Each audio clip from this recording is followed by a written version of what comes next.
بقى نجم على امام.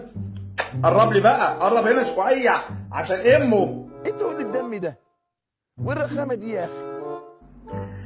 امام عاشور اقسم برب الكعبه ما هيروح النادي الاهلي لو هيديله مليون جنيه.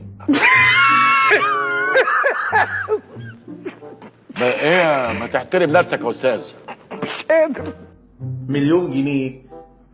مليون جنيه في ايه؟ في اليوم. مش مليون جنيه في السنه، يعني في اليوم، يعني كل يوم هيدوا مليون جنيه مش هيروح النادي الاهلي. امال ازاي بس؟ ما انا هقول لك ازاي.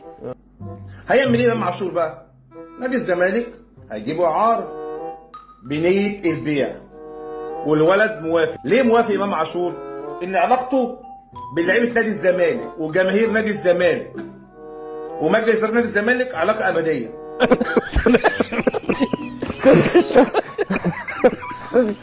ما حدش يخش